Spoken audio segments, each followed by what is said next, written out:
Bienvenue sur Dream Avenue, le podcast qui parle de magie et de stratégie.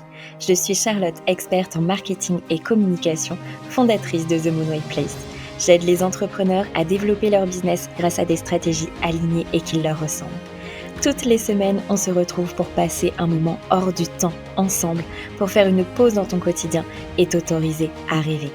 Nous allons explorer différents sujets ici, du mindset, du marketing, de la communication, de la spiritualité, des conseils, de l'inspiration, bref, tout pour que tu puisses créer un business solide, aligné et réaliser tes plus grands rêves. Installe-toi confortablement et laisse la magie t'emporter. Belle écoute! Hello ma chère étoile, bienvenue sur Dream Avenue dans ce nouvel épisode. Aujourd'hui, on va parler d'un sujet qui peut être un petit peu sensible pour certaines d'entre vous, c'est la vente. Ça fait partie intégrante évidemment de ton activité parce que on est là pour créer ton royaume, pour faire du chiffre d'affaires, pour gagner de l'argent, pour réaliser tes rêves. Mais la vente, elle a une mauvaise réputation. C'est un peu la bête noire de beaucoup d'entrepreneurs parce que on me dit souvent « je n'arrive pas à vendre, je ne veux pas passer pour une vendeuse de tapis, je ne veux pas saouler mon audience, je ne sais pas comment introduire mon offre naturellement, etc. » Combien de fois as-tu eu cette impression désagréable d'être dans une technique de persuasion un peu trop agressive?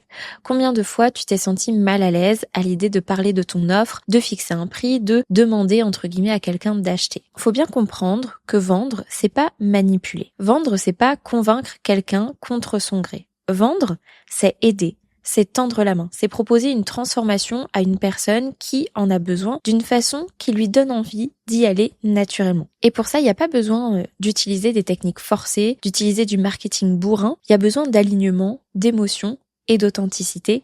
Et là, on dit hello au marketing féerique. Il était une fois faire des ventes avec fluidité en étant pleinement aligné. Comme chaque semaine, je vais te partager le love de la semaine et aujourd'hui, j'aimerais remercier Elodie, l'une de nos merveilleuses abonnées sur Instagram, pour ses mots laissés en commentaire durant un live Insta. J'en profite pour te dire une chose, tu ne le sais pas, mais tu m'as aidé à me lancer dans mon activité en ligne, même si ça ne fonctionne pas encore, alors je te remercie grandement. J'ai été vraiment extrêmement touchée par les mots d'Elodie parce que c'est tellement la mission que je me suis donnée, de vous voir vous lancer, de vous voir créer la vie de vos rêves, c'est magnifique et c'est pour moi l'un des plus beaux cadeaux, donc merci Elodie pour tes mots et plein de love si tu passes par ici. Alors, pourquoi vendre? Ce n'est pas manipuler, mais aider. Déjà, si tu ressens une gêne ou une peur à l'idée de vendre, c'est peut-être parce que tu as été exposé à des techniques qui ne te correspondent pas. On a toutes déjà reçu des messages qu'on n'avait pas envie de recevoir, le genre de propositions un peu bizarroïdes. D'ailleurs, on les reçoit toutes un petit peu au même moment, à croire qu'ils sont en train de tous suivre la même formation et puis qu'on leur dit d'envoyer ce message copier-coller à tout le monde. Ça, c'est des stratégies qui donnent l'impression de forcer ou de convaincre quelqu'un à acheter. Donc derrière, on va potentiellement associer la vente à une idée négative. Et toi, tu te dis « ouais mais moi j'ai pas envie de forcer les gens. Je veux pas passer pour une opportuniste, j'ai peur qu'on me trouve trop chère ou trop prétentieuse. » Mais ça, c'est une idéologie de la vente, d'accord? Tu n'es absolument pas obligé d'avoir la même. Si tu crois profondément en ton offre, si tu sais qu'elle peut transformer la vie de tes clientes, pourquoi hésiter à la proposer? Vendre, c'est pas convaincre. Vendre, c'est montrer à une personne que ce que tu proposes peut réellement l'aider. Vendre, c'est offrir une solution. C'est pas forcer la porte, c'est donner une clé. Imagine, il y a une personne qui souffre d'un problème et que ton offre peut résoudre ce problème. Si tu ne lui en parles pas, si tu ne lui montres pas comment ton service ou ton produit peut l'aider, tu la prives d'une solution qui pourrait l'aider à évoluer. Tu n'es pas là pour forcer la main de qui que ce soit, tu es là vraiment pour révéler une possibilité, une autre réalité, un chemin vers ses désirs. Tu viens mettre en lumière une envie, un rêve, une transformation. Imaginons que tu es nutritionniste et qu'une personne souffre de fatigue chronique à cause de son alimentation. Si tu es aligné avec ton offre, tu ne vas pas lui forcer la main en lui disant « tu dois absolument acheter mon programme ». Tu vas simplement lui montrer ce qu'elle peut gagner. Tu te sens fatigué toute la journée et si tu pouvais retrouver ton énergie avec quelques ajustements simples dans ton quotidien. C'est exactement ce que je vais t'aider à faire avec mon programme, tac tac tac. En fait, tu lui vends pas ton programme, tu lui vends la transformation qu'il va lui apporter. Et le marketing féerique, il active le désir et l'expansion. Vendre, encore une fois, c'est tendre la main. Je voulais vraiment commencer cet épisode par ça pour que tu puisses switcher tes potentielles croyances sur la vente et le potentiel point de vue que tu as dessus. Il y a un ingrédient qui rend la vente hyper naturelle, c'est un levier qui est hyper puissant, c'est l'émotion. Si ton audience ne ressent rien, elle n'achètera pas. mais attention, on ne va pas jouer sur n'importe quelle émotion, ok ? Je sais qu'il y a beaucoup de stratégies marketing qui utilisent des techniques un petit peu violentes, un petit peu bourrines, d'accord, qui vraiment sont là pour enfoncer le clou, pour viser les plus grandes peurs, etc. C'est pas le but, d'accord ? En tout cas, si tu es ici, je pense qu'on partage les mêmes valeurs, t'as pas besoin de ça pour vendre. Et c'est vraiment pour ça qu'avec mes clientes et notamment dans Destiny, je leur partage ce qu'est le marketing féerique, parce que il va permettre de vendre de manière naturelle, sans avoir besoin d'utiliser des techniques un peu limites. Très important à comprendre, c'est que les décisions d'achat de ta cible, elles sont rarement rationnelles, d'accord ? Là, on entre un peu dans les neurosciences. Il y a des études qui ont montré que on achète d'abord sous les coups de l'émotion et ensuite on vient justifier notre décision par la logique. Ça signifie que une cliente ne va pas acheter ton offre uniquement parce qu'elle est techniquement géniale, elle va l'acheter parce qu'elle ressent qu'elle est faite pour elle. Et tu vois, si je prends l'exemple de Starbucks, c'est pas juste on vient boire un café. C'est pas juste ça. Starbucks offre un lieu de rencontre et aussi le sentiment d'appartenance à un groupe. On ressent quelque chose en fait quand on va chercher son café chez Starbucks ou qu'on va le boire là-bas. Et ça, c'est hyper important. Et donc, pour vendre, Starbucks va pas mettre en avant le fait qu'ils vendent des cafés. Ils vont mettre en avant qu'ils vendent une expérience, qu'ils vendent le fait d'appartenir à la communauté Starbucks. D'ailleurs, ça m'a vraiment marqué dans les aéroports, c'est que il y a plusieurs endroits où on peut aller se chercher un café, mais on reconnaît tout de suite quand quelqu'un a un Starbucks. Pourquoi ? Parce que les gobelets dans lesquels sont les cafés sont reconnaissables. Et ça, c'est hyper puissant. Et quelqu'un qui n'a pas encore forcément de café va voir cette personne avec le gobelet Starbucks, elle va avoir envie d'aller chercher son café chez Starbucks plutôt que d'aller chercher un café ailleurs. Tout ça, c'est de la vente. Et pourtant, dans les aéroports, il n'y a pas une vendeuse de chez Starbucks qui vient nous toquer sur l'épaule en disant « Hello, on vend du café, vous en voulez ?» C'est tout ce qu'il y a autour qui va faire qu'on va aller acheter ce café. Nous, ce qu'on va éviter, c'est de jouer sur les peurs hyper profondes, d'accord ? En mode, si tu ne fais pas ça maintenant, tu rates ta vie, d'accord ? Ça, c'est assez violent. On va aussi éviter de forcer sur des arguments qui sont faux. Par exemple, c'est la dernière heure pour profiter de l'offre alors qu'elle est encore valable pendant des semaines, ou c'est les dernières places alors qu'au final, il en reste 20 derrière. Ça, c'est des arguments de vente, ok, qui misent sur l'urgence, mais qui finalement sont faux. Donc là, à mon sens, on est sur du marketing pas hyper sain. Autre chose qu'on va éviter, c'est d'utiliser des arguments culpabilisants qui mettent la pression. Il n'y a pas besoin de tout ça. Ce qu'on va activer avec le marketing féerique, c'est l'aspiration et le rêve. On fait entrevoir un nouveau monde, de nouvelles possibilités. On va aussi activer la connexion et l'identification, montrer que tu comprends ta prospect, ta cliente. On va activer la confiance, la légitimité, l'alignement.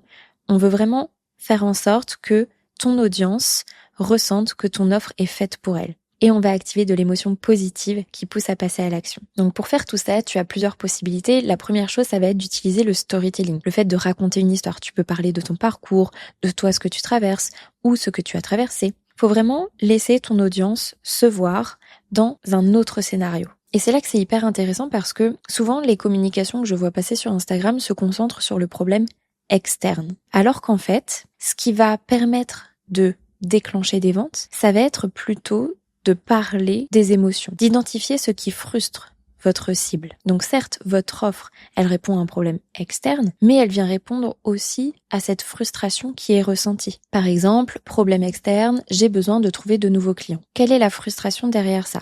C'est qu'elle ne fait pas rentrer assez d'argent. Qu'est-ce que ça vient engendrer ? Ça vient engendrer que derrière, elle peut pas emmener sa famille en vacances. Ok, qu'est-ce que ça vient créer ? La déception, alors qu'elle mérite de gagner cet argent. Elle mérite d'avoir de nouveaux clients régulièrement. Tu vois, donc ça, c'est hyper important de pas juste rester sur la problématique, mais de vraiment aller creuser derrière pour justement faire du storytelling. Autre chose que tu peux utiliser, c'est les symboles et les images. Moi, j'adore faire ça. Notre cerveau, il pense en images. Donc, plus tu vas donner à ton audience une vision claire de ce qu'elle peut vivre, plus elle pourra et elle aura envie de s'y projeter. Autre chose pour activer les émotions, c'est l'expérience sensorielle. C'est de faire appel aux sens, aux sensations et aux émotions dans ta communication. Tu ne vends pas juste une méthode, vends une atmosphère, une énergie, un état d'être. Tu peux aussi créer ce qu'on appelle des images mentales pour que ton audience puisse se voir vivre la transformation que tu proposes. C'est totalement de la visualisation. En fait, tu vas aider ton audience à visualiser ce qu'elle peut devenir grâce à ton offre pour qu'elle puisse passer à l'action. Par exemple, imagine-toi dans 3 mois en train de... Tu vas associer à ça un sentiment. Tu ressens enfin une clarté absolue, tu es motivée et confiante. Et tu peux aussi jouer sur l'avant-après. Avant, c'était le chaos, maintenant tout est clair. Autre exemple, on va pas dire « je vais t'apprendre à créer ton business en ligne ». On va plutôt dire « imagine-toi dans quelques mois travaillant depuis chez toi avec des clientes qui te ressemblent et un business qui tourne tous les jours ». En fait, plus tu vas aider vraiment ton audience à visualiser, à être dans son futur idéal, plus elle sera motivée à passer à l'action. Et là, on est vraiment sur les désirs de ta cible. Autre chose de très important, sois toi. C'est ça aussi qui va créer de l'émotion. Plus tu vas être dans ta vérité, plus tu vas incarner ton message, être sincère, aligné, plus ton authenticité, elle va rayonner et elle va attirer à toi les bonnes personnes. Et là, pour vendre naturellement et avec fluidité, c'est vraiment l'idéal. Il y a un message que j'adore recevoir de la part de mes clientes, c'est quand elles font une vente et qu'elles ne savent même pas d'où vient la personne. Pourquoi ? Parce qu'en fait, quand ça arrive, c'est parce que tout ce que vous avez mis en place, votre message, votre système de vente, vos offres, etc., tout est hyper aligné. Donc en fait, votre prospect arrive par l'une des portes de votre royaume, elle est hyper autonome et tout de suite, comme ça matche avec votre énergie, que vous lui transmettez de l'émotion, etc., elle achète. Et ça, c'est génial. Petite pause avant de passer à la suite. Si tu veux me soutenir et aider à faire connaître le podcast pour qu'on soit encore plus d'étoiles par ici, tu peux me laisser une note de 5 étoiles sur ta plateforme d'écoute préférée. Tu peux aussi nous laisser un avis sur Apple Podcast, ça aide beaucoup. Autre chose que je voulais te transmettre, c'est que la vente, c'est pas juste un échange financier. C'est pas juste quelqu'un qui paye et toi qui délivre un service ou qui lui envoie un produit. C'est une connexion. Et l'argent, c'est une énergie d'échange. Ta cliente, quand elle l'achète chez toi, elle ne paye pas juste pour une méthode, un programme, une transformation ou un objet. Elle paye aussi pour l'énergie que tu dégages, pour ce qu'elle perçoit en toi, pour la confiance que tu lui inspires. Aujourd'hui, est-ce que tu veux vendre pour encaisser des paiements ou est-ce que tu vends en mode « mon offre est extraordinaire, je veux impacter le monde ». En fait, l'énergie que tu vas mettre derrière tes offres et derrière la vente marque la différence entre des ventes fluides et des ventes lourdes. Et du coup, quand tu vends, soit tu te mets dans un état de comparaison, tu regardes ce que font les autres, tu vois qu'une concurrente propose un truc similaire, ça te bloque, tu doutes de ta valeur, ou tu te mets dans un état de puissance. Tu es tellement convaincu de la valeur de ton offre que tu ne vois même plus ce que font les autres, tu es la référence sur ton marché et la vente du coup devient hyper naturelle. Et tout ça, c'est lié à l'activation de ta magie intérieure. Si tu veux aller creuser ce qu'est la magie intérieure, je t'invite à écouter l'épisode 45 qui est sorti la semaine dernière. C'est lié au fait d'oser, au fait d'incarner, au fait d'ancrer ton positionnement, d'assumer ta posture et de te mettre dans la vibe du tout est possible. Si tu n'es pas sûr de toi, tu ne seras jamais la personne pour qui les gens veulent investir. Si tu doutes, ta cible va douter. Si tu as peur, ta cible va ressentir cette peur. Si tu n'es pas pleinement dans ton énergie, ta cible ne va pas ressentir cette excitation, cette joie d'acheter chez toi. C'est à toi d'y croire en premier, c'est à toi de prendre ta place, c'est à toi d'incarner la valeur de ce que tu proposes. Demande-toi, est-ce que je me sentirais 100% à l'aise si j'achetais moi-même mon offre à ce prix-là ? Est-ce que je vois mon offre comme un investissement pour mes clientes ou comme une simple dépense ? Est-ce que je pense sincèrement que mon programme peut changer la vie de mes clientes ? Si tu n'es pas convaincu de ta propre valeur, ton audience le ressentira. Donc avant de vendre, sois hyper aligné avec ce que tu proposes. Tu as un talent immense, il est vraiment temps que tu le vois et il est vraiment temps que tu oses le montrer. Et vraiment, au-delà des stratégies, tout commence par ta magie et ton énergie. Comment est-ce que tu te sens quand tu veux vendre ?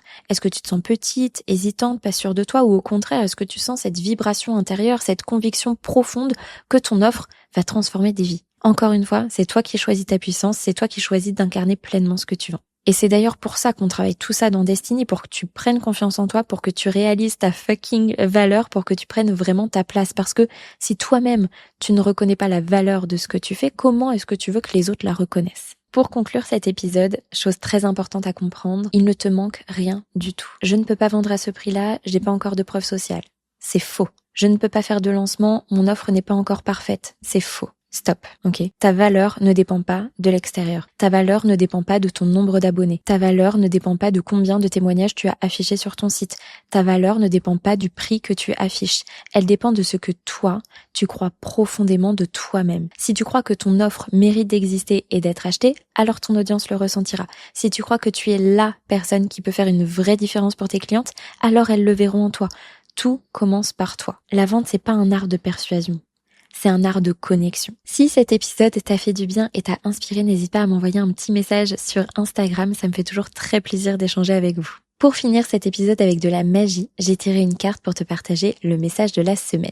J'ai tiré la carte du 6 des visions. Lors d'un bel après-midi ensoleillé, une fillette se rend dans son endroit secret, sur les bords de la rivière, avec un livre et des rêveries plein la tête. Elle est totalement absorbée dans son monde intérieur, enchantée, perdue dans son roman d'amour. Elle ne remarque même pas les créatures de la forêt et les êtres magiques qui évoluent autour d'elle, bien qu'elle ne soit pas surprise de voir qu'ils existent vraiment, car elle croit fermement en eux. Ces heures passées ainsi constituent les fondations de ses idées sur le bonheur. Aussi longtemps qu'elle pourra trouver sa route dans la forêt ou se perdre dans un livre, elle restera une enfant, aux yeux rêveurs, qui sait s'émerveiller de tout.